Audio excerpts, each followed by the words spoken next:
La Lanterna, a spotlight in Italian football, is a podcast that dives into the beautiful game seen from the eyes of two fans from the oldest team in Italy's point of view. My name is Fabrizio Cardone, Canadian and Genovese, together with my friend Matt Killen, an American-born and Genoa fan. Every week, we'll tell you all you need to know about the only team you need to know about, Genoa CFC. Plus, we'll have guests and provide updates from around the magical world of Italian football.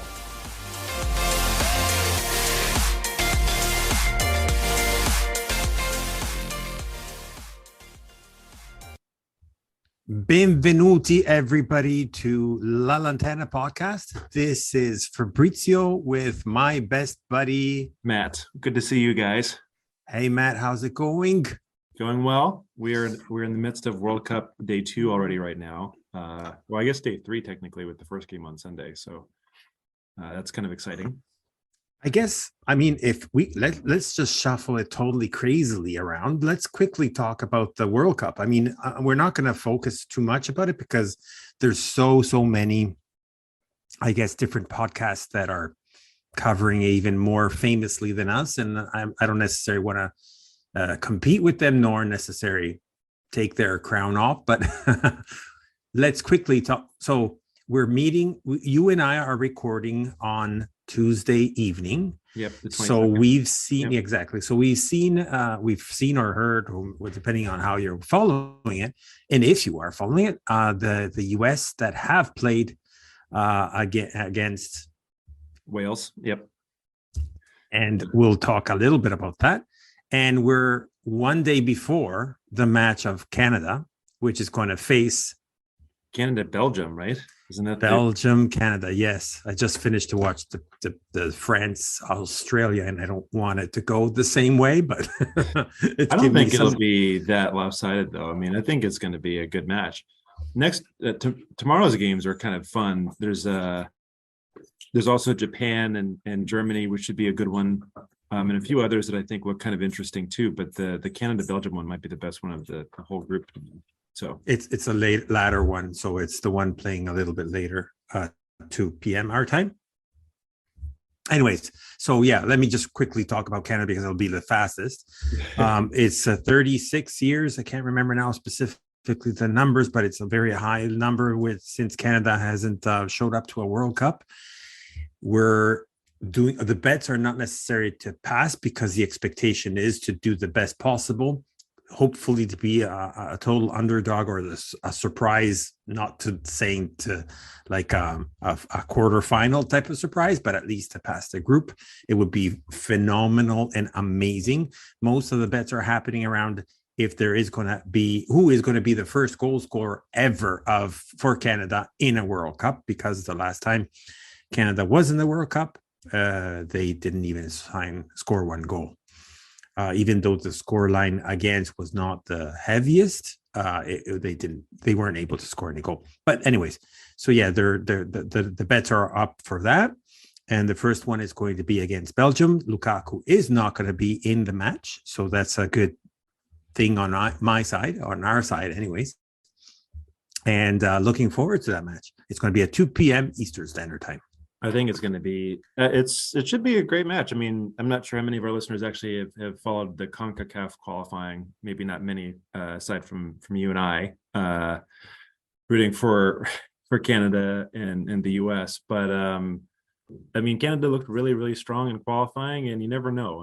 Belgium, I don't really rate Belgium that highly as like a tournament side, which maybe is like a weird thing to say, but I still kind of don't really know. I don't know. They feel like they're a team that maybe could be. I won't jinx anything for you, but I have good feelings for Canada. I think that the U.S. obviously played on Monday, ended up drawing against Wales, which was kind of a crazy game. It ended 1-1. There could have been a spectacular goal from Gareth Bale. I see what you've done there. You talked about for 2 seconds about Canada. You're jumping right into your U.S. match. Go on. Personal. This is a stereotypical American thing. Oh yeah, we talked about Canada for 2 seconds. Okay, good. Everybody, you guys all fall asleep? Is anybody awake? Okay. Well, let's talk about U.S. for a second. I know Fabry shaking his head. Go on. I actually think Canada's by far the better team, if I was being honest about it. But USA Wales did not go very well, in my opinion. A draw is actually like a decent result, I think, in the grand scheme of things. But we've got England on the docket on Friday, so we'll have to talk about that next week. And then our last match against Iran, which I don't think is a complete kind of giveaway game. Wales have Iran this Friday as well, which might put them in better shape than us. UK looking strong. Yeah, overall, I think you have to say. So, yeah, we'll see. But I think Canada will have a decent shot. I mean, there are actually a lot more players than maybe people would immediately recognize that are playing in Europe as well on the Canadian side, which is not. I'm not sure it's a recent development, but I feel like it's more so than maybe in past seasons. Definitely a recent thing, and we'll definitely have to see and comment about it next week after the match. Actually, it might have happened after two matches, because then on Sunday, so we're going to quickly also talk about soon. I mean, the match of Genoa against Perugia at Perugia. At least for me, I'm going to have Genoa playing at 9 a.m. our time, and then at 11 I have Canada against. Is it not Belgium at that point? It would be against Morocco, I'm thinking. That sounds Croatia. Right. I'm pretty sure. Yeah, well, one of those two for sure. I'm not sure it would be. So it's going to be like a super busy Sunday morning for me anyways. And so don't call me. Don't bug me, but you can comment about the matches. But jokes on the side. So we're talking about Perugia. So we quickly wrapped up a little bit of the World Cup.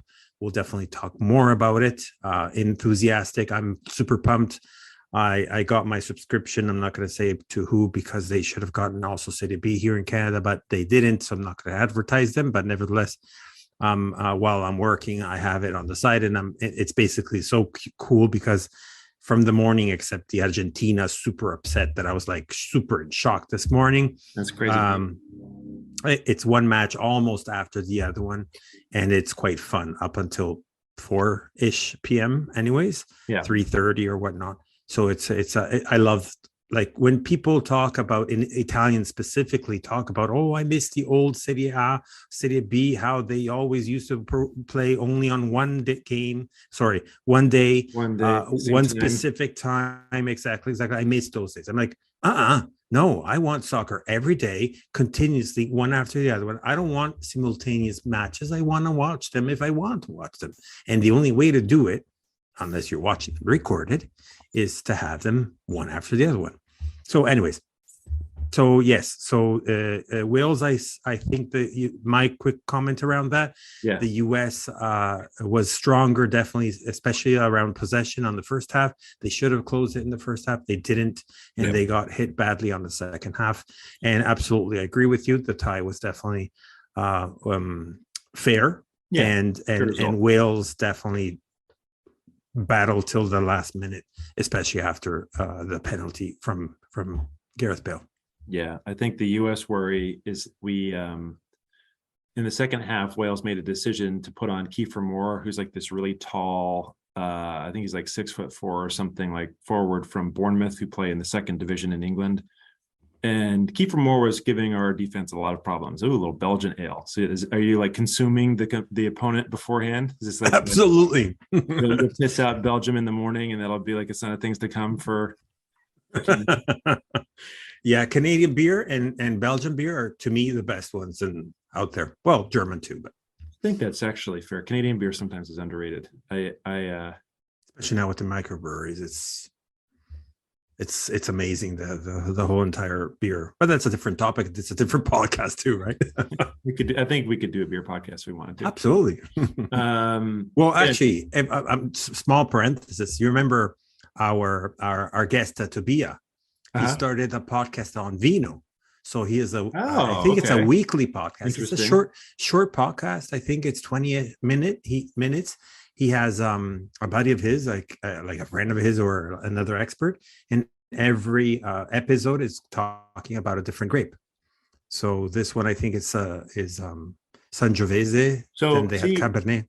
I really like that, because I kind of feel like in my limited time abroad in Europe, like getting exposed to sort of like the quote unquote old world wines and everything, like it's something I think kind of refreshing to learn about that type of production and that type of thought process on wine versus what was at least more readily accessible for me was kind of the California style, which is sort of everybody doing everything all the time, everywhere.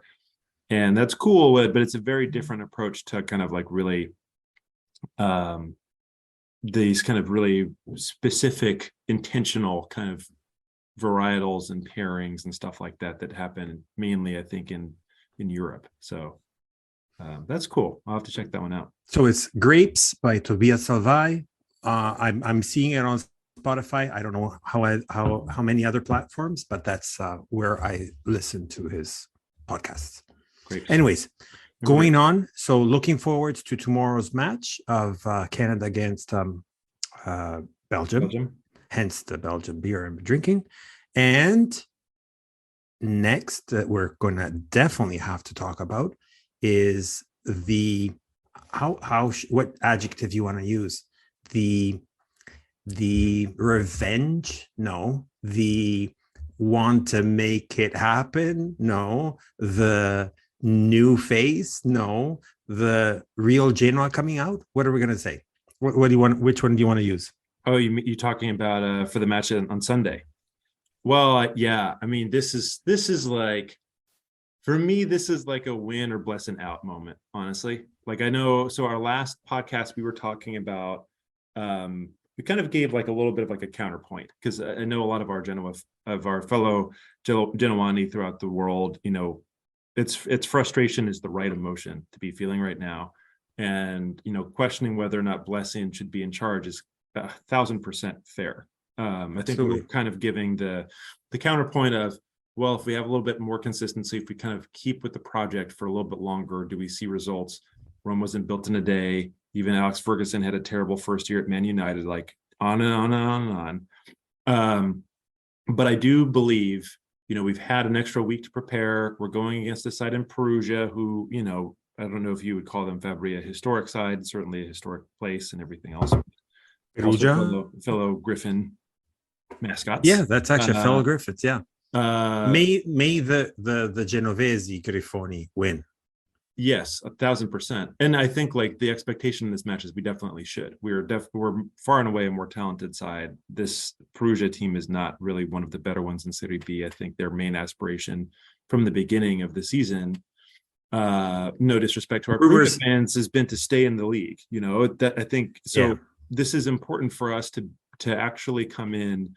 We need to get 3 points. We're already seeing, unfortunately, a little bit of a gap right now with Frosinone in first place, which you and I both don't exactly believe will hold forever. No. But if we drop points again and Frosinone get another 3, it starts to widen, and then really we start talking about second place. Well, first place. So going back quickly to Perugia, their form is not at their best. They did have a little bit of an opener. And so it's essentially the last 5 are loss, win, loss, and tie. So it's only 4 points within the last 5 matches. So it is not necessarily a bad, what I'm trying to say, it's not, it on the paper, it looks like a super affordable, a must win type of thing. Also, I was reading somewhere that it's not necessarily only the fans that are questioning and whatnot. It's actually himself, Alexander Blessin himself, that he's putting himself under discussion with respects to what's happening. So that's weird.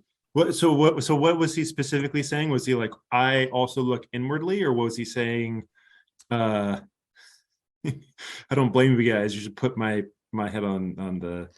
Well, essentially, it says like the article is talking about that it's Blessing that is under discussion, but it's mostly about also himself itself.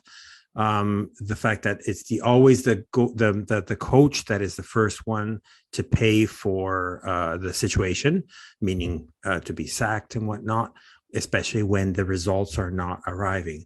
I remember one of our followers had commented, I believe on Twitter, saying, "What are you complaining?" But this was 2 matches ago. What are you complaining about? You're still second. 2 points or 3 points to the first one. So it's not a bad result overall and so on. Hey, And at that point, he was right. Yeah. Keep going. I'm No. trying to bite my tongue because I'm already angry. At that point, it made sense from an outside point of view. I also understand that we were pumped so much, both from media and both from, I guess, the big names and so on, to believe that we were going to kill the league, even though there was an understanding and a realization that the league is not that easy as it can seem. Not Sure. to forget the 15 years ago or whenever that might have been, when Juventus was in Serie B and they still went through 8 ties and 4 losses. A Juventus with the big names, so they didn't have any names for Serie B. They had players from Serie A, all of them, and big names, right? Yep. Nevertheless, I still believe that Blessing will be able to bring Genoa to Serie A. At least I will wish that on him. He's young and he has a lot of desire to learn. Let's not forget that. And the club has pointed on him, is counting on him, but has pointed on him on a longer project, because they believe in him, and he has done good things so far. Not perfect, not great, but he has done great things. Let's not forget, when we were basically at the same level of what Sampdoria is today, or maybe they're worse, but nevertheless, when he came on board, we went through that streak of 7 ties. He was almost like labeled as the tie type of goalie, and we tied against like so many strong teams with the roster that we had at that point. Yeah, I mean, I don't know. I'm kind of conflicted with my Blessin review, because I think the tempting thing that a lot of probably Genoa fans are also feeling as well right now is like, to go negatively against Blessin feels a little bit like an indictment on Spurs /777 altogether. I mean, it's kind of like a really big thing, because we put this guy in charge where did he come from? Like KVB Oostend or something in the, I think, the Belgian league. Obviously Belgium. Are we talking about Belgium again? Back to Belgium again. He also had lots of Belgian beer there. But we have kind of this guy who's sort of like, I think he had experience somehow in the RB Leipzig system. A little bit in the youth. In the youth academy, right? And so now we put him in charge, and we got Spores, who at one point was a director or whatever his role was at Leipzig, and it's like we've got the Leipzig model, and now we're buying up other clubs and kind of doing the Leipzig thing, where like they've got other sister clubs throughout the world, and that's how we're gonna have our operation. And when you have this guy come in, and we're kind of seeing this strange, like, Blessin is really good at yelling at our players. He's really good at doing fist pumps at the end of matches, but he doesn't seem to have a fucking clue from a tactical perspective, like, part of my language. And I think like we've seen already more than 20 matches of his style of play. And yes, like getting 7 draws in a row in Serie A was better than before, because it was absolutely insipid from Shevchenko, and everything we could have hoped there was just a mess. But I don't think 7 draws in a row is the marker for what we should be looking for. And also, I think like, I've mentioned a couple of times, I think our squad is a little bit imbalanced in terms of how we've built the team, and how I think somewhat intentionally so how 777 have choose to invest in the squad, and that doesn't give him always the best angle up for success. But you're right to say also at the beginning of the season, there's a lot of hope, because we did sign the top goal scorer in the league. We did sign one of the better creative attacking players from really anybody in the league. When Venezia went down with Ramu, we brought back Strootman, who's a fan favorite and really showed his class the first couple of games. So there's a reason to say there's enough in here to get more than what we're getting. There's a reason to say also there's definitely not enough in here to be competitive in Serie A, but that's not really the conversation right now. It's what are we going to do and how are we going to respond? And I think this, like we both feel, I know, this match against Perugia, sitting bottom of the league right now, If this is anything other than a win, I'm not sure how Blessin stays on, to be honest with you, because it's at this point, doesn't matter how difficult Serie B can be, the fact that maybe any side can beat any side. We can't go an entire season with a manager where we're not really sure if he has actual managerial acumen. I mean, I think like the thing I would ask you back is, and I don't mean this like aggressively or flippantly or anything, but can you think of a time, or when was maybe the better question, when was the last time we watched a Genoa match and Blessin made a reaction somehow, either in formation or in changing players, that really positively improved the dynamic of the game for us? It did happen. I think it was against Ternana, but that was the only time I've seen that. Yeah.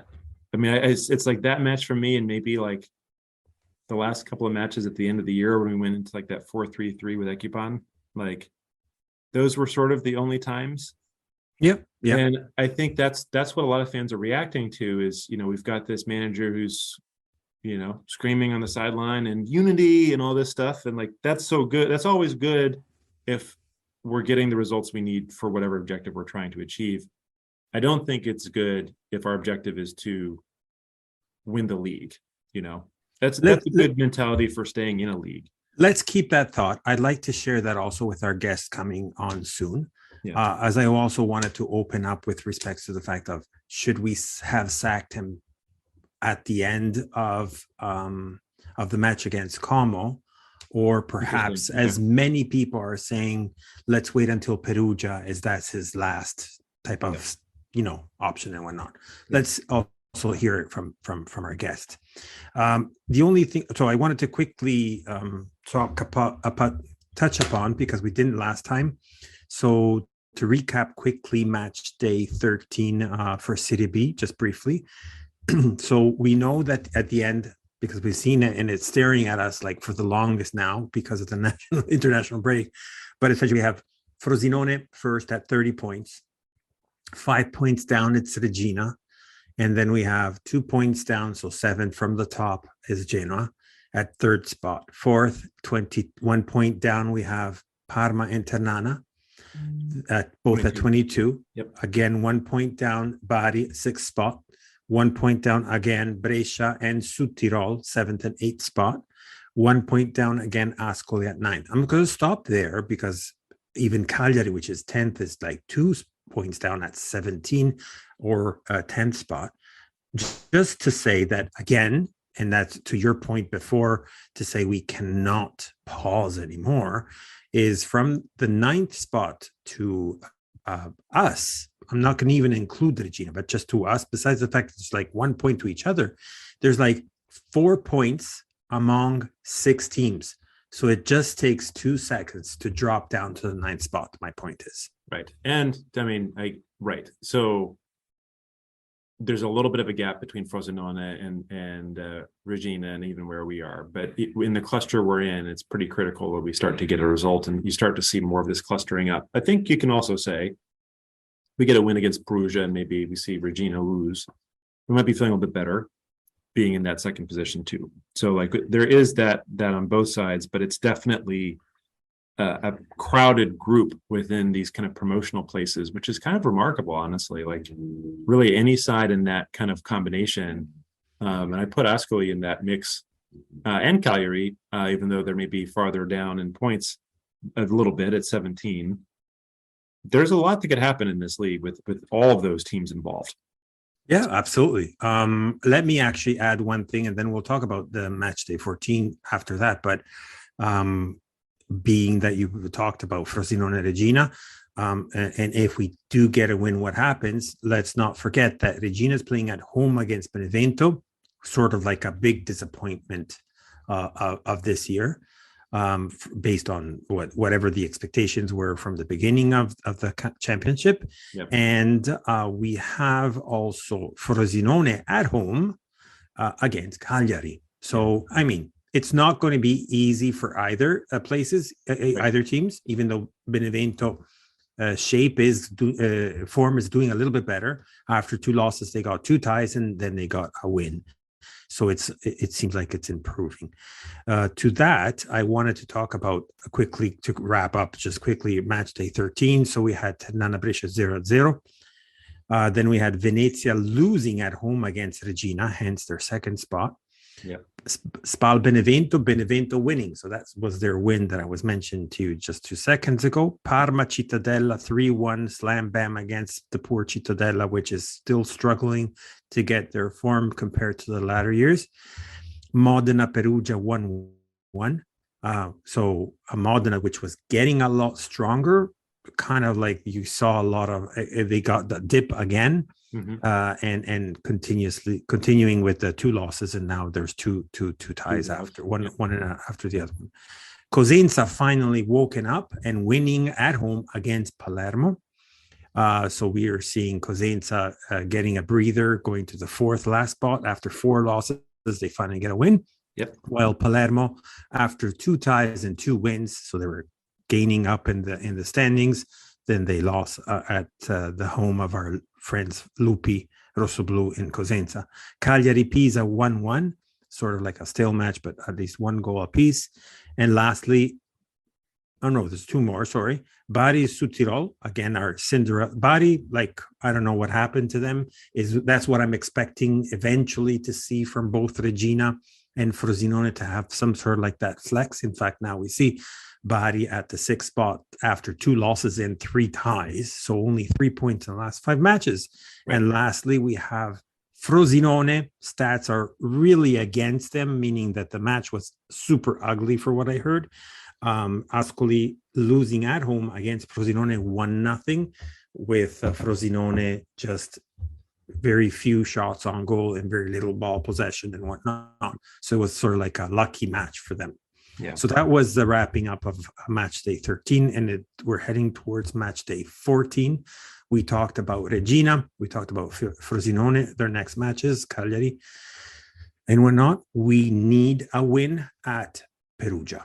Need a win, and I'll save most of my thoughts for when we have our guest on. I do think, this isn't an anti-Blessin pod. I think Blessin can find a way. We just need to figure out some combination with the players that we have to really make something happen. And one thing I will say though, you're starting to see, like you mentioned earlier, the cluster of teams that are all you're looking at 2nd through 9th separated by 6 points. It's actually kind of the same too when you look at the bottom side of the table as well. So you look at like the last promotional place right now. Como is sitting in the relegation zone on 18th. Cosenza just above them, play out with 14. Benevento. They're in Cosenza and Benevento in the relegation spots. But you've got the 18th place Como on 13 points, and you go all the way up to 10th place Cagliari out of all clubs. Only 4 points between the 10th and the 18th spots, 18th being an automatic relegation place, which I think is absolutely astounding. And so you've got kind of, I'm not sure if these kind of groups of teams are going to stay the same over the course of the season, but there's really a lot that can happen over any 2 weeks of play, where you see teams moving out of a relegation zone entirely, dropping into one. If Cagliari lose these next 2 matches, they're going to be like looking at that. And that's not necessarily completely out of the question for them, I don't think. Not at all. No, you're right. It's as we always heard from our guests before the season started, Serie B is not an easy league. Yeah, and just for anyone curious, Cagliari, after playing top of the league, Frosinone will play Parma, so they do have 2 actually pretty difficult matches. Now, I grant, mind you, I think Cagliari probably will get the better of Frosinone this week, but maybe form shouldn't say that, or you wouldn't necessarily expect it. So will be very interesting. So Perugia next up. The week after, we have at home, and we want to also change our form at the Marassi, which we have yet to win, all ties. That's crazy. And it's going to be against Cittadella, and we'll have a special guest there too. Then in midweek, we will have Südtirol, so we'll probably record around when that match happens. So we'll be playing again in Genoa. So we'll have like 4 days after each other, and then we'll be playing both at home. Then the Sunday after, we'll be playing, unless they change the date here, I'm reading December 11th anyways, that weekend there. We're going to play away at Ascoli. And the week after, just reading up the last few days of the first leg, we're going to play at home against the current lead of Serie B, Frosinone. And last but not least, on Boxing Day, which is the last match day of the first leg, will be at Bari, which is not going to be easy at all. Yeah, I mean, it's going to be it's sort of an interesting kind of collection of fixtures, because we have, maybe a somewhat easier path. Again, I don't want to say too much about these next three matches. But then you have Ascoli, who are right there kind of in that playoff cluster of teams just outside of it right now. Obviously, Frosinone, who are currently top. We'll see what they look like when we're playing them in the middle of December. And then Bari, who have that potential. If I'm mistaken, not very much longer than I think you might have just said this, actually, we'll play Roma in the Coppa Italia. So that's right. I think there's like this run of fixtures could be really critical for us, actually, when you think about it. Like, we've got a couple of matches that we can get some momentum on, hopefully, in terms of the opponents that we're playing. Maybe start to kind of finally get a win in front of our fans. And if we were able to get momentum against two pretty good teams at the end, or actually three at the end of this run, and then maybe even have a competitive match in the Coppa Italia, you might start looking at this season a little bit differently. Absolutely. So you're absolutely right. Two things before we go to the break and have our guest, which is knocking at our door. There are Spurs have met in Genova with all the major heads of the different teams of the 777 group. And they were talking about several things. And one of the hot topics for Genoa was regarding the left back, which is a known issue. Okay. I think I know where you're going with this. So some rumors are talking about possibility, and I'm sorry for our friend Raffaello from Cosenza if that happens, is the possibility of Juventus to call back their recent purchase called Paolo Gozzi from Cosenza and turn it to us. Other options on the table for now are either Criscito or calling back also Vasquez is another option as well. Oh, interesting. We could get him back from loan? You can call him back at any time. I mean, at any time in the market. I guess that's right. Yeah, because that's right. I forget. Well, I suppose Vasquez, of course, would be after the World Cup because he is in Mexico squad. Right. All he needed was to stay in Serie A in order for the World Cup, and after that, I don't think he has that necessity to stay in Serie A. But that is kind of exciting. Interesting. And yeah, I mean, I guess like for our listeners too, I'm sure we don't even need to say anything about Criscito because I'm sure everybody saw the news, but no longer a Toronto FC player. So unclear what that means exactly for Genoa, but obviously a guy that could be potentially coming back. Okay, so let's go to our quick break. So we're going to have super special guests right after the break, and we'll talk to you all about him.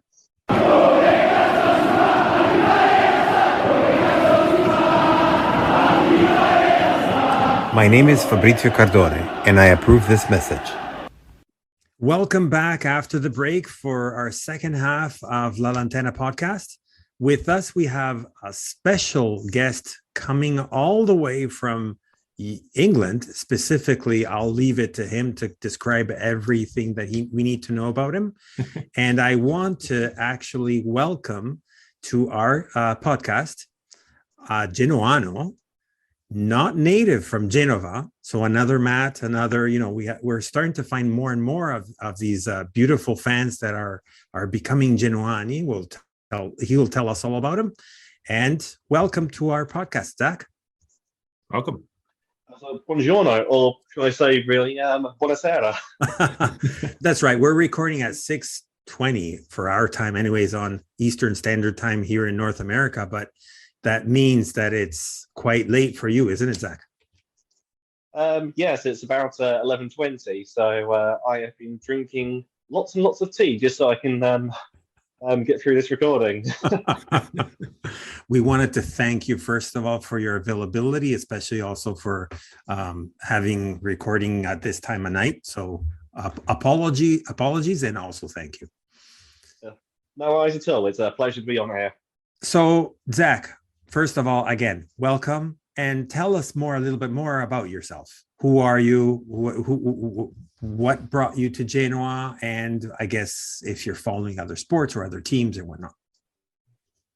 Okay, well, my name is Zach. Obviously, I'm from West London. I'm quite an avid football supporter. I've been a season ticket holder at QPR for about 15 or so. Yeah, since 2006, 2007. Nice.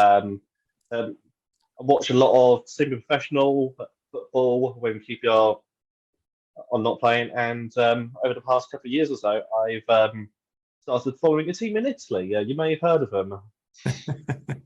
Let me guess. First of all, the oldest of Italy. There you go. It might be them. Might be them. I'll have to get back to you on that one.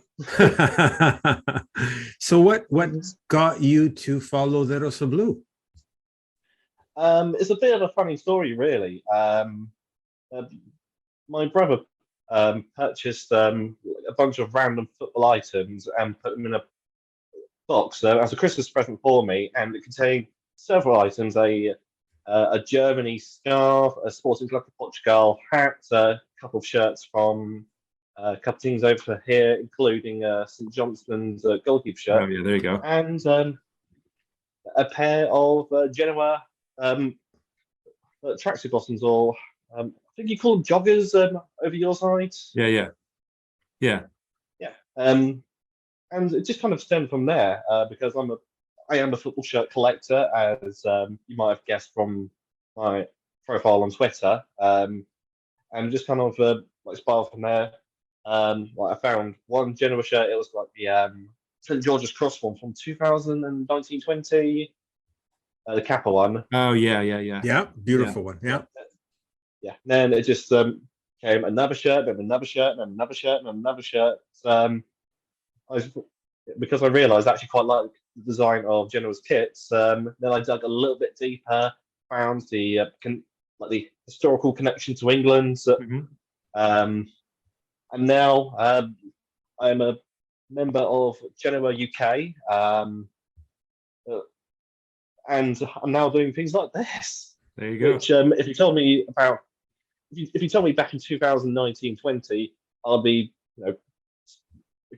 doing a guest appearance on a Genoa podcast, I would have told you were being absolutely absurd. Well, we are absolutely glad to have you with us, and to share your experience. So, interesting fact that you talk about the St. George cross. You might know, I'm guessing. I don't even know if I shared that with you, Matt, but a while back I was reading into the St. George's cross. Well, the history of the cross itself you're talking about? Yes. So I don't remember when Genoa adopted the St. George's Cross, but that was a while back. We're talking about the Middle Ages now, where Genoa was a superpower. Genoa city itself, it was a republic. They were the predominance in the Mediterranean. And when England, with their ships, wanted to come into the Mediterranean, they asked to Genoa, "Can we adopt your flag in order to be protected by the back then pirates and whatnot?" And since then, that's when England continued to use the St. George's Cross, and then it actually became their flag. So this is not necessarily something that is very well known, but the beautiful flag of the England, so the St. George's Cross, comes actually from a friendship with Genoa, the Republic of Genoa.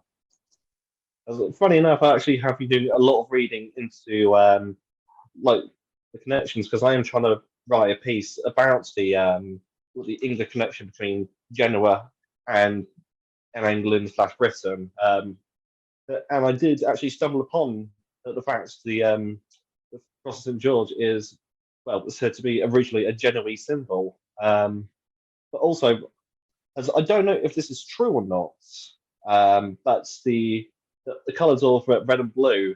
I mean, this came up in the Genoa UK WhatsApp group during the Queen's funeral. That the Rosso Blue is descended from the royal standards of Great Britain, the red and blue, and it kind of makes sense really because when the colours were adopted in 1901, that was the year that Queen Victoria passed away. So it makes complete sense really. Like the colours might be an homage to her. Wow, I had no idea actually about that. No, it's actually funny that you say that. I'm also putting the pieces together. Genoa did not start with the red and blue colors. It was like it started with a white shirt, then had 1 year with the vertical stripes of white and navy blue, white and azure, similar to what the Argentine is and whatnot. And eventually they adopted the red and blue, and they definitely came from the England's color, sorry, or UK per se. Yeah. Well, the all white was originally, to mimic, of course, the England shirts of that time, be it football and cricket, because, well, it was a team originally founded by Englishmen, by Britishmen. Mm-hmm. Absolutely, yes. So it's funny, interesting, and fantastic at the same time. To me, they remain still the most beautiful colors. Hence, also, Matt, I'm sorry, you're an ex-colony, so yourself too adopted the red and blue. I suppose I guess we're all sort of kind of connected there. But Zach, I completely share your thing too, because that was sort of how I got connected to the club as well. The shirt, I think, is a special one, the Genoa kit. Mm. So, question with respect to the kits, just I'm not trying to put you on the spot or whatnot, but do you prefer the similar to the jacket that you have with Area, or do you prefer like the jersey, the kit, the polo I'm wearing, which is Kappa, or do you prefer Asics, or is there any specific, I guess, technical? Now it's Castor. Any technical that stands out more than any other? I'll give credit to Castore. I mean, without the sponsors, the shirts look absolutely beautiful this season. But to me, the best era of Genoa kits were probably the 90s Araya. It's not just the design, because, I mean, you can't really go too wrong. I mean, you've got a red half and a blue half. I mean, that's very difficult to mess up.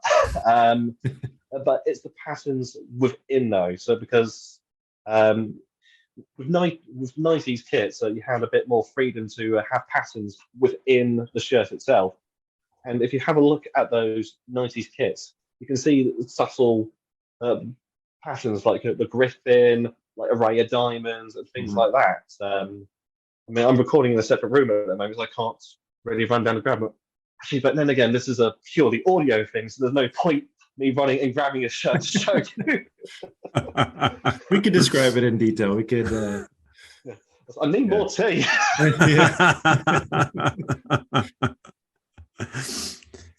Yeah, those Araya kits were incredible. But like the Kenwood sponsor too, I feel like it's just like there's a special kind of set of kits back then. Absolutely.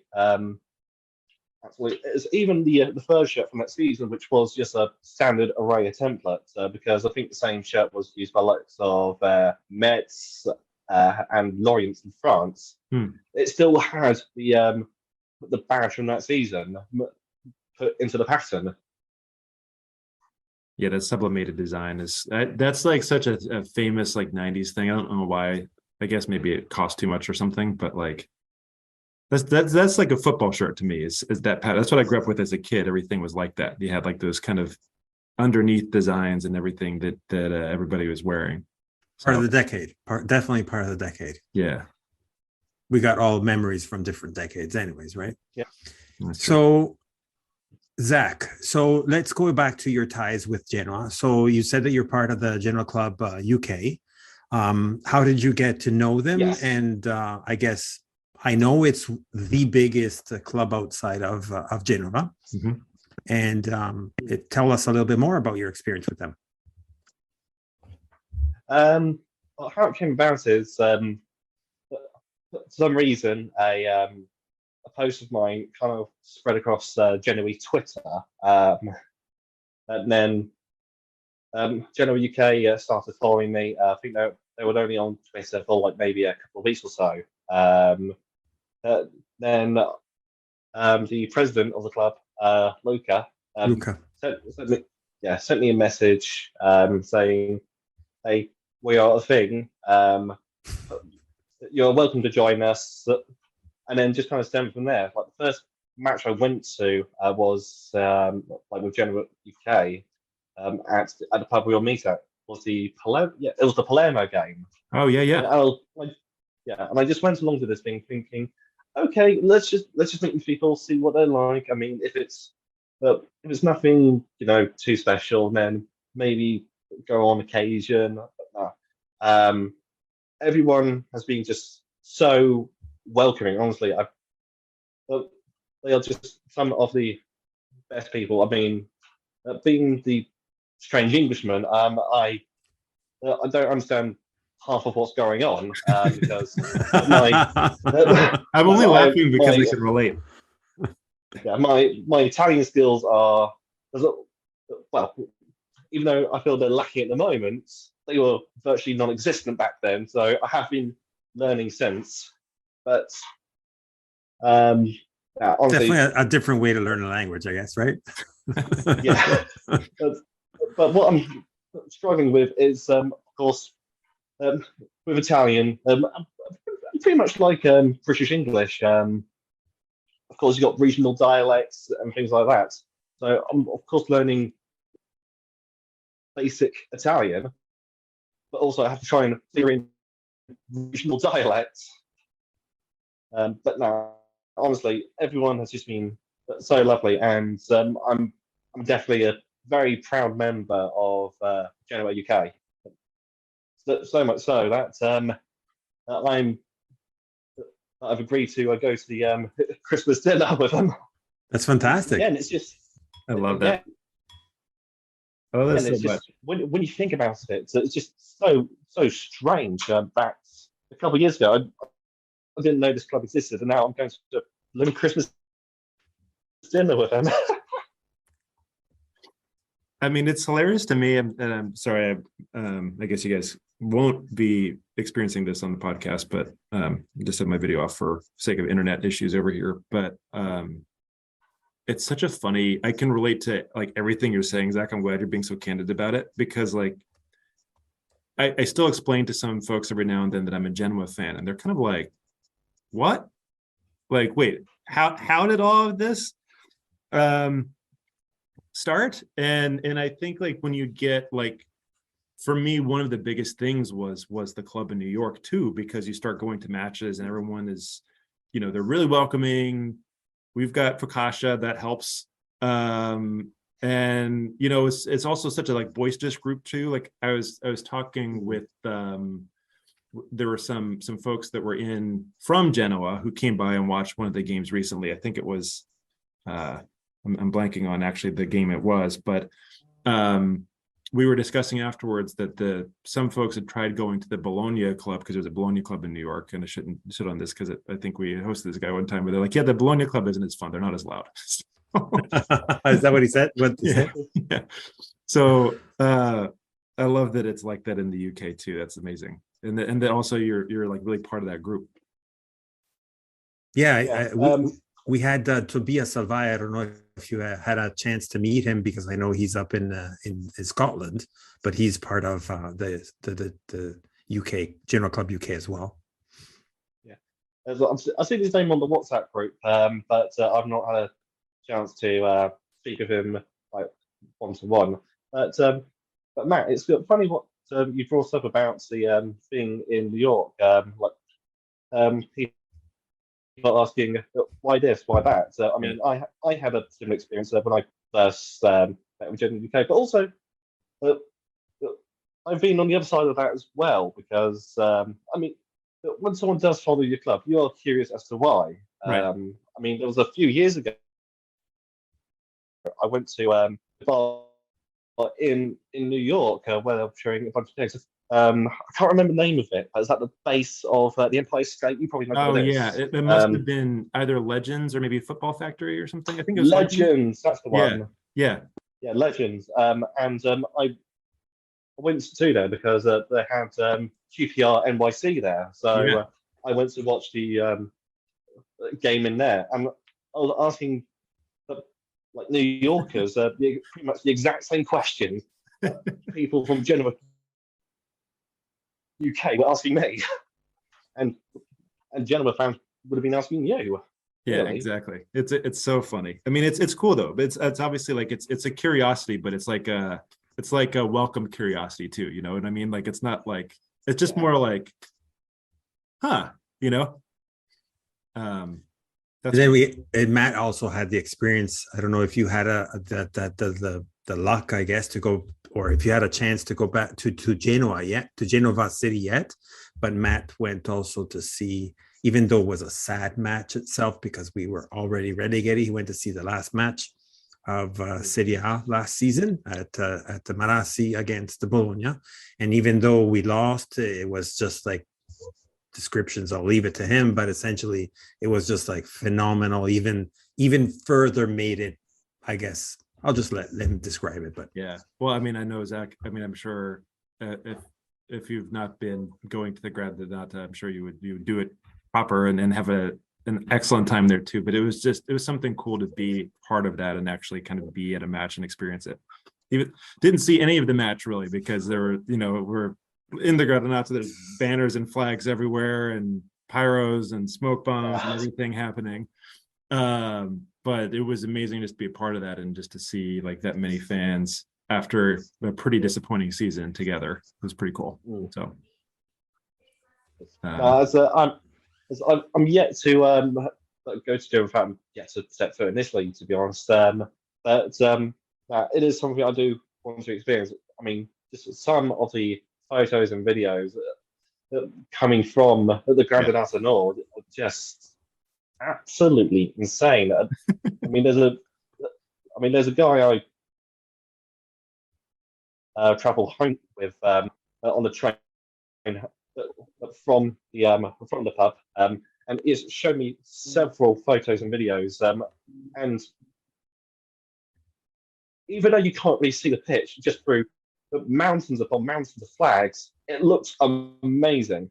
Yeah, I would love to experience it at some point next year. Why not, right? Yeah, that would. I'm sure. I know you'll enjoy it, and this is pretty cool. And you have a direct flight from Stansted all the way through to Genova. So you can fly direct. That's cool. Oh yeah, they can fly direct. I think it's about an hour and a half, 2 at the very most, but somewhere in between there. Well, now you're putting the pressure on us. No, it's his choice, obviously. I have been looking. It's about a 2-hour flight from London Stansted, which is not too bad. But unfortunately, whilst I can get a direct flight, there aren't too many flights. I have been looking at alternatives like flying into Milan and getting the train down because train prices over there are ridiculously cheap. It's honestly not a terrible idea. I think actually I did the same thing.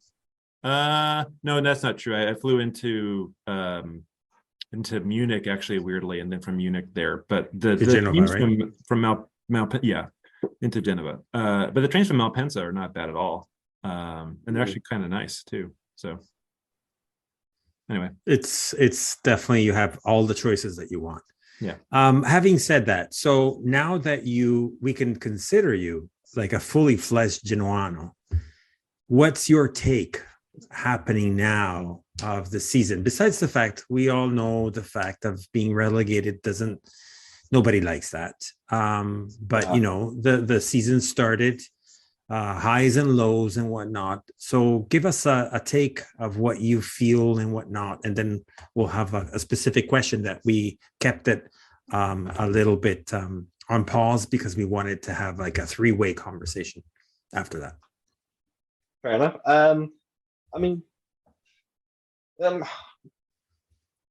So far, I would say it's not been too bad. I mean, obviously, the desirable goal at the moment is to win the Serie B title. Yep. Serie A, slipping tongue there, not get ahead of myself.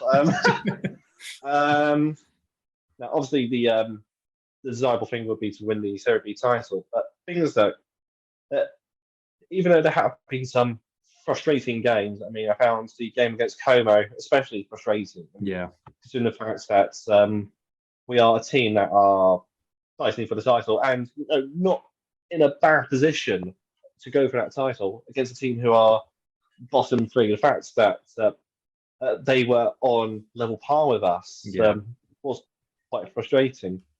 And I mean, me and Fabrizio having talking a little bit about like some of the things I'm not particularly keen on. I mean, Yeah. there is no. I mean, it is quite robotic and predictable. Lessons tactics. I mean, I don't hate the way we're playing, but there needs to be a plan B because at the moment it's crossing from the wing, keeper picks it up, low ball, defender clears it, and whilst we are scoring, we are not testing the keeper enough. Right. It wouldn't be so bad if we had like a proper target man up top because whilst Coda is a pretty decent striker, he is not a target man. It's actually kind of interesting that you say that too, because like obviously, and if you're playing one up top, you need a target man.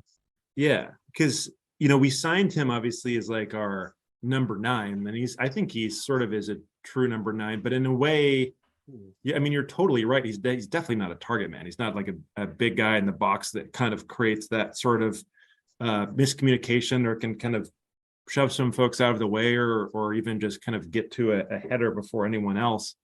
And even the way that he's playing, I think there's been like a lot of confusion amongst other Genoano in terms of kind of like, wait a minute, he's dropping back, he's playing kind of deeper, like is he being involved in the right way? Is this the same guy that was the Serie B goal scoring champion for 2 seasons? Like, is that how he's utilized? And honestly, I can't speak to exactly how he played with Benevento, or no, it wasn't Benevento, it was with Lecce last season, wasn't it? Lecce. I can't speak to exactly how he played then, but it is kind of curious that, I mean, I guess he's not the target man anyway. He's not that imposing of a figure. But we are missing that for sure. Yeah. I mean, it's just. I mean, that's my understanding of football. I mean, I still think he is a fantastic striker, but we need like a out and out strike partnership to go alongside him, and Knight is a good physical player to bring down the ball, to feed the ball to Coda. Yeah. So originally, to Zach's point, originally what Blessing's idea of his module and whatnot was to have a physical, strong Ekuban right beside him that would have made that duo up front. And unfortunately, we know what happened, unfortunately, to Ekuban, and he's going to be basically out for the entirety of the year. And that physical, strong man or duo up at front kind of module has kind of got shattered, essentially. Well, Zach, I mean, having been a QPR season ticket holder, I'm sure you got an up-close look at Puskás on a couple of occasions. I mean, do you think he's at all a similar type of a player? Like, how would you rate him and how he could fit in with the team? Unfortunately, whenever QPR have played Reading, Puskás hasn't really like featured too much. So I can't really give you a proper opinion. I've heard secondhand from Reading fans, like when he originally started for Reading, he was quite a good, determined, skillful player. So so really, I suppose he could work in a partnership with Coda, but probably not in the way we're playing. We need to go a bit more through the middle. Really, if we're going to utilize Puskás, use that natural skill. Right. Yeah, I think that makes sense to me too. Like you'd need less of a physically dominating player than more of a maybe like a creative kind of combination type player or something like that. So are we missing then again a real number 10? Is that what I'm hearing? Yeah. Because everybody's thinking about Aramu, right? What his position was supposed to be, the trequartista and whatnot. But then a lot of commentators and a lot of positions we've seen him with Venezia was more on the winger side rather than as a number 10. So are we pushing him to be in a role that is not natural to him, to be a number 10 rather than a winger? on perhaps, I don't know, as a 4-3-3, or maybe yes, still with the 4-2-3-1, but as a winger rather than a number 10 in the center. I mean, maybe. I mean, but I also think Zach's point too is right in terms of like the formation. Maybe you're right, Fabry, that it's the players, and we don't have like the right players in kind of like that attacking space that can really kind of make that combination. But maybe Zach could also be right too in the sense that the formation we have with the players we have isn't really working as well to facilitate that way. I mean, it is kind of weird. Like you'd think a 4-2-3-1 would be one where you could, with the right players, have that type of kind of connection.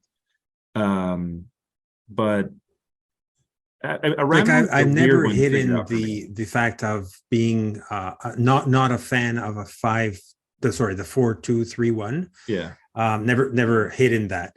But I agree with when I was writing with Zach a few days ago, and he was saying that we are becoming too slow and too predictable. Yeah, I agree 1,000% on that side too. Yeah, I mean, it's like Blessing has got a plan, and you stick to that plan. You don't do anything outside that plan. You stick to that plan. Yeah, the plan is the plan. This is what we have been training for the entire time. And if that plan doesn't work, you're done. There's no plan B, to your point, Zach, of course. Yeah. So I was reading about the fact of we had a friendly against San Remese, which is a small town on the coast, to try. Club. Correct. To try, I think it was the 4-2-2 again, but it was specifically more what I was reading, like a 4-4-2. So to see two players up front, so someone on the side of Coda, and so he's not going to be alone as an option and whatnot. Now, whether that is going to be from the starting, I don't know. Is that possibly a change of module during the match? Maybe, because as many of us are saying, is we want to see some adaptability in some different type of approach also to the module, and not, as you were saying, Zach, before, it's like, well, that's the plan. No, we want to change that depending on the match, depending on the opponent, depending on the situation. Yeah, I think I mean, if the information is correct, they are trying to do something else, the 4-2-2-2, then that can only be a good thing, because even if we start out with a 4-2-3-1 against who are we playing next, Perugia? Yeah, Perugia. Yep. Yeah, and it's not going well. At least we've now got that second string to our bow. Right. Yeah. However, yeah. Sorry, you're about to say? Oh no, I was just gonna say it. I mean, I'm with you. Like I always also, by the way, wish there was like more sort of coverage somehow of these like friendly matches sometimes to actually see what's going on, like the different tinkerings and things that are happening. But I think Zach, it's spot on to say, like, we have to at least have a different formation we can throw, because also, like, what seems to happen with the lineup we have now, it's kind of like we have the starting 11 and then there's not a lot of quality in the bench, at least in terms of the way we're deploying our players. So maybe if we have a different formation in the back pocket and we can kind of react that way with a 4-2-2-2 or maybe a 4-4-2 or maybe even something else, you know, maybe players that have struggled a little bit more this season, we start to see a bit more. Maybe Yalchin finally finds a place. I don't know. I mean, he's my least preferred player. I'm not going to hide that. Rightly so, I think. I mean, it's weird. I actually look. All I saw were some Besiktas highlights before he started playing this season, and then the matches he's played for us. So I can't say I'm a Yalchin expert or anything, but like he looked like a good player the first 2 matches or so, and he's just been terrible since then. Yeah. And to your point, Matt, is like highlights don't mean anything. They're just like the best moments of that player, and God knows how many games too, right? Right. So that outstanding question, that outstanding question that I had, Zach, for all of us was essentially, is it, so lots of rumors, just to bring you into the loop. So lots of rumors have been talking about letting Blessing go.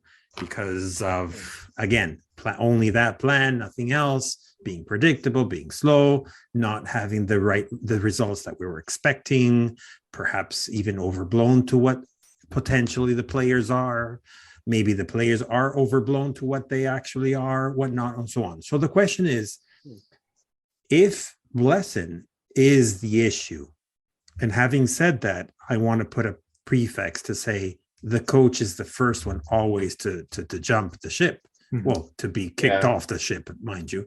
But should have he been sacked at the end of Como match, or as rumors are saying, maybe Perugia is going to be his last, showing, like to say, if he loses again or does a very bad show, a tie or whatnot, then that's maybe when it's going to happen.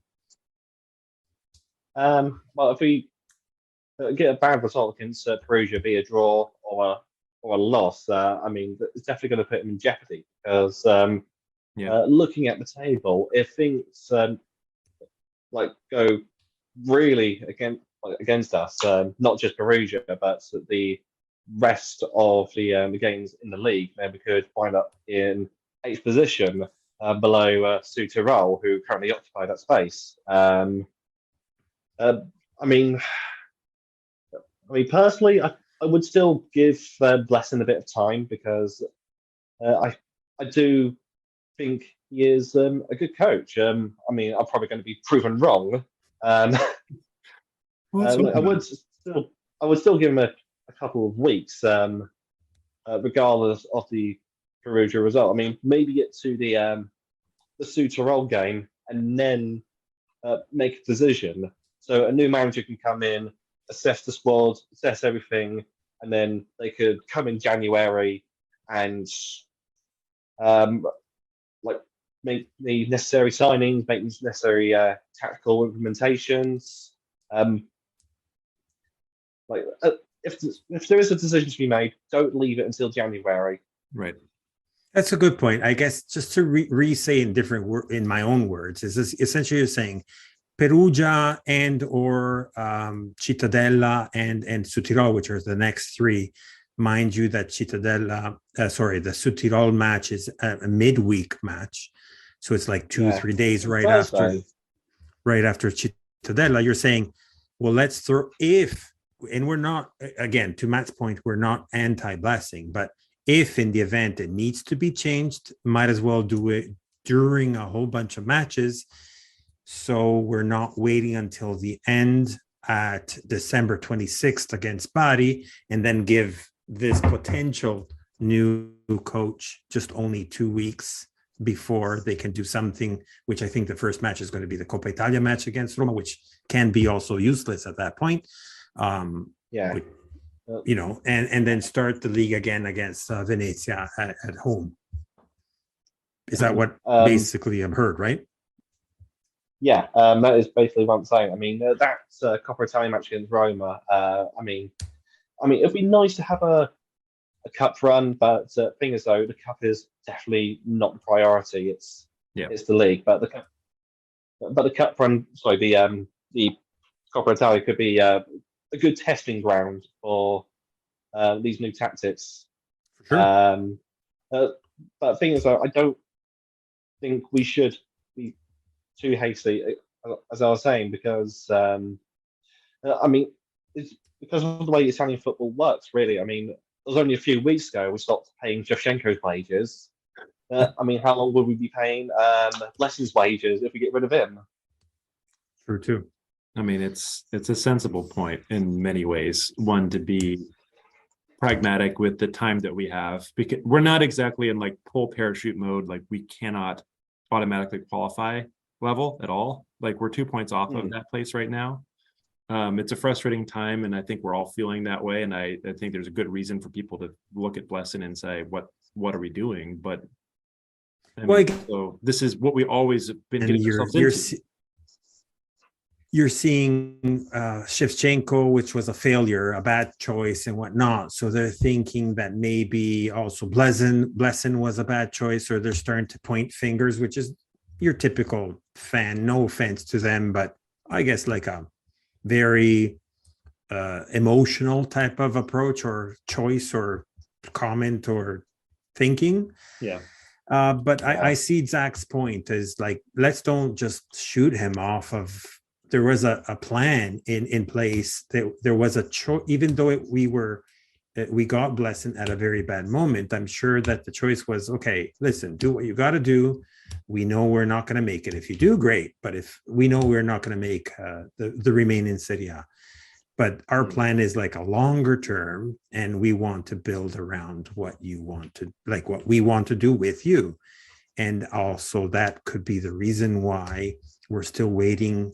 And mind you, we were saying at the first half, Zach, Blessing, even though he has shown great qualities, he's still learning a whole bunch of things, not only because he is a young coach, but also because he's still learning the ropes within the Italian leagues, which is quite different to his experience that he had in the past in Germany and in Belgium. That could be it too, maybe, question mark. Yeah, that could be it. It does seem to be a very different game at Italian football. The amount of players that come in and out on, really, but looking at it from an English point of view. Yeah, of course, the loan volume is unbelievable.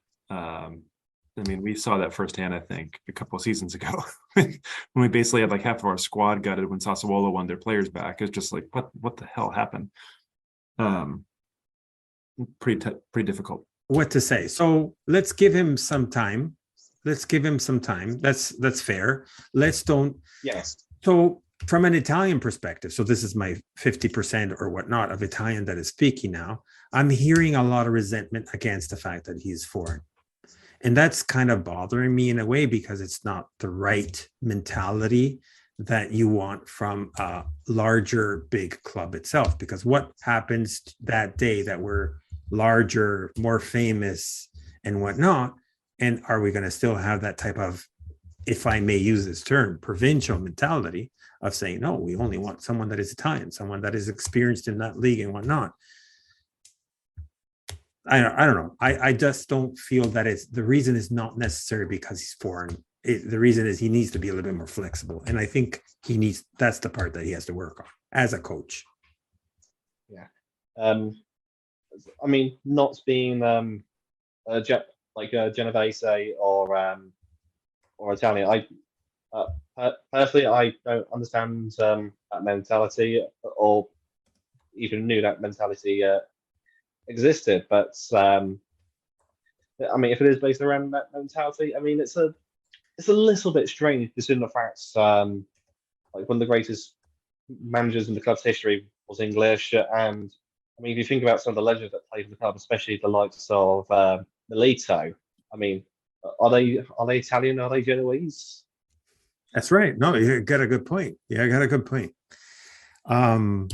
So do you agree with that too, Matt, with respect to the fact of giving more time? I think I actually understand. I think it's a good point from Zach in terms of like the next two matches are probably matches we could sort out one way or another, and maybe do without kind of moving on with them. The emotional part of me would definitely want him out if we lost the game. If we drew the game, probably the same. I think the question I have, and I'm not sure, Fabry, if you've seen much about this, I don't know who steps in. I think we were talking last week about Gilardino, which I think is kind of, I don't want to say funny. Obviously, he was a famous player, but like we just did that. Now we're going to do that again. And currently our academy coach. But is there any, if that were to happen, I know there's some unfounded Ballardini stuff out there, I think. Is there anybody even remotely that we would have an idea for right now? Like how, surely that process must be starting, but I'm not sure if there's any actual credible links that are out there, which is probably a good thing if they're not, to be honest. But yeah, personally, I've not heard anything, but then again, that could just be me struggling with the language, and most articles I've seen are in Italian. Let's put it that way. From Google translating all these pages. from the English world, nothing has come out. From the Italian world, I can tell you only it's just like silly, stupid rumors from the usual, what I call, Zach, giornalai, which is like the newsstand rather than the newsstand person rather than the journalist himself, meaning they're just like telling fibs just to sell the paper, talking about Andreazzoli, talking about Ranieri, talking about Criscito, talking about Gilardino, which I think Gilardino, we should just let him be.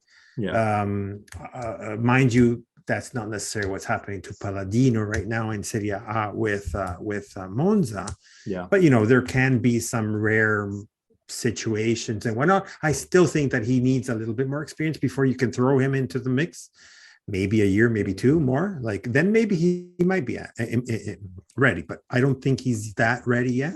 Yeah. Gilardino. I'm not saying he will not be ready, but not today. Well, when he was appointed head of the youth system in like August, or not even the system, like the team. Yeah. So, well, look at what happened to Conco. Mind you, Conco's job was not to take over. He was like a super unfortunate, unlucky interim to step into a sinking boat, or a sinking ship. That was so unfortunate to me. Like, you take a former player who's probably been with the club for a while, and then basically that match was brutal. And Conco to me, and if whoever's been Genoano for a long time, and I'm sure Zach can even relate to that anyways, but he's like a Juric. No matter what, you cannot hate him because you remember the good olden days of when Genoa got promoted to Serie A with Conco there alongside with Gasperini. I just cannot. I just cannot hate him. It's not his fault if we lost 6-0 to Fiorentina. I mean, that evening was brutal because my brother follows Italian football as well, but he's a Fiorentina fan. So I was receiving text messages from him during the game. It was brutal. It was very hard to watch. Yeah.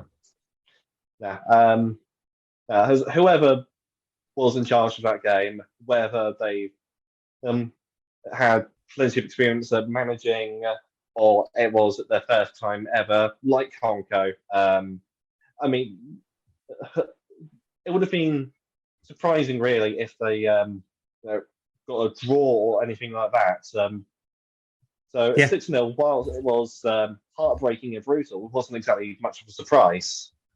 That's fair. Also, like, this is still actually when he has Blahovic and who's the last one guy? Torreira in the team. There you go. But that's definitely in the past. I don't even want to. I'm sorry if I brought that up, but it was part of our conversation. Take a shower after this. Get that. Anyway, sorry to anyone listening who getting flashbacks to that game. I know it still hurts today, but it started even with the very bad with the Inter match at, I think it was match day 1, which still was brutal. Anyways, so that was the last year was just a write-off, in my opinion. It should have been deleted from Genoa's annuals and so on. But anyways, having said that, Sunday is going to be a match against Perugia. It's a must-win if we want to keep up the race, because, as we mentioned, there's a whole bunch of teams right behind us, and we need to keep up with the top 2, hoping that they can do a little bit of tripping here and there, but nevertheless. So, as we do usually when we wrap our episode, is just do a quick roundtable with respects to our predictions and what we think that match might look like. I'll leave it to the two of you who wants to go first. It doesn't matter. Whoever wants to be the bravest. I can go ahead and put my hand out there, I guess. So I've been in some cases really aggressive with my predictions, in some cases less so. I kind of think I'm going to knock on wood a little bit here, but I believe Genoa will win. I think it may be close. It might be a 1-0 type of an outing for them. I don't think we're going to concede against Perugia, but I guess we'll see. That does end up happening. Let me add one thing there. Sorry, Matt. Yeah. Do you see Semper or do you see Martinez? I'm so glad you said that, because that was actually of the things I want to see more than anything else. I really want to see Martinez back in goal. I think Semper, I'm not like a, whatever. He's a decent keeper, but I do feel like the composition of our team is a little different without how Martinez kind of works and plays. And hopefully, like after this also break, he's had time to recover from whatever injury. I can't remember what he had a couple of weeks ago. Shoulder injury. Shoulder injury, right? So of the entire kind of starting 11 we had against Como, I think for me that change possibly could be one of the more positive ones. But I guess we'll see. And last, and then I'll move it on to Zach. What do you see on the two left and right back? Because that's the other contentious type of roles that we're having. Being that the defense has been more shaky lately. I guess, is it contentious though? Because like, do we have another option? Like, I kind of think it's like Jabora. Yeah, I can see the defense. Sorry. Go ahead, Zach. No, I can see the defense remaining the same, really. Yeah. Whilst they've been a little bit shaky, you still need that consistency in the back line. I mean, hopefully with the game against San Ramese, they've had a little bit more time to gel a little bit in that back line. But things that you can't keep chopping and changing it. So. Yeah, I agree.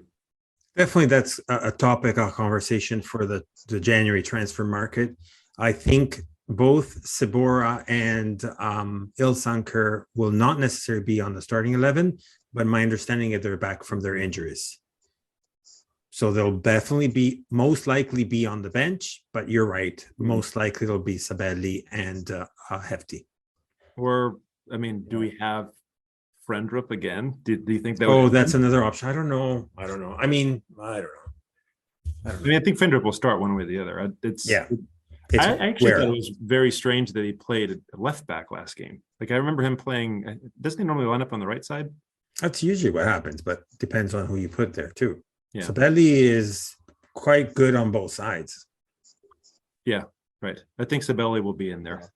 So okay, so 1-0 goal scorer. I think I'll have to stick with my man Coda on this one. I think he will get another goal. Maybe a penalty. Actually, let's see if that's what ends up happening. Oh, not again. Come on. That's really. I mean, if he's scoring goals anymore, so he is. Don't be that negative. Come on. I know. All right. Okay, Zach, all to you. I mean, it's more than likely going to be another Coda penalty, predictable. Yeah, fair.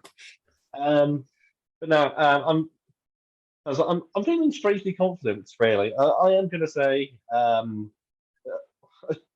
not a convincing 2-0 win, but a 2-0 win. I mean, obviously go for the obligatory Coda penalty, and maybe Goodmanson the king one.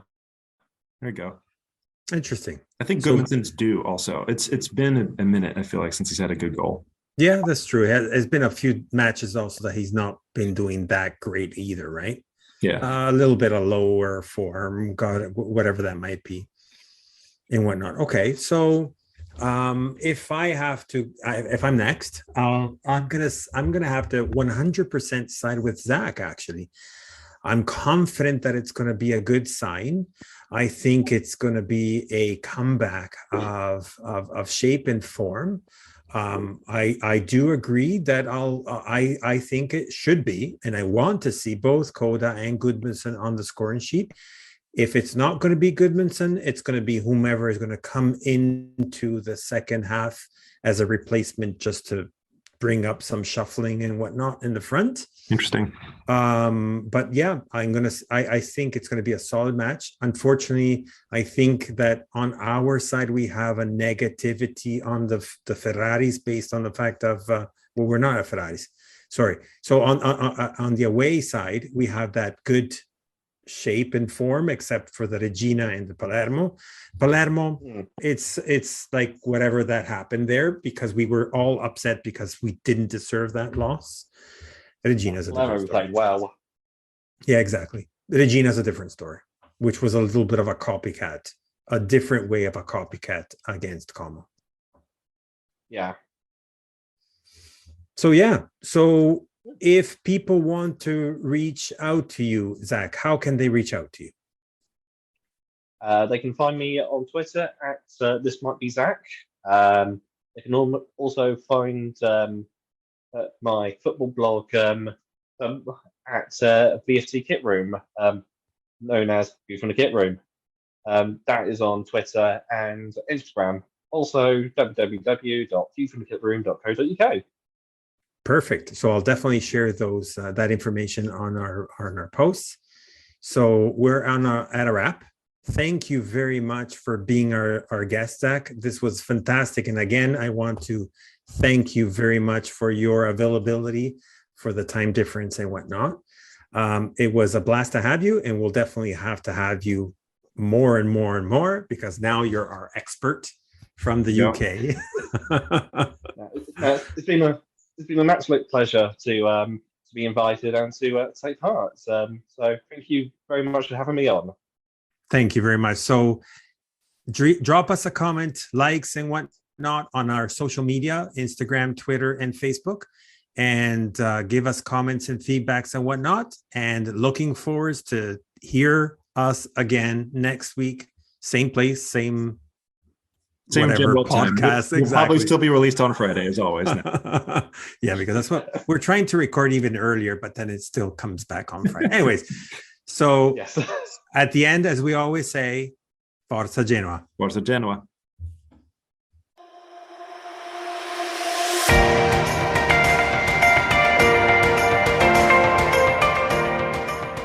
You've listened to La Lanterna, a spotlight on Italian football, a podcast powered by Genoani Si Resta.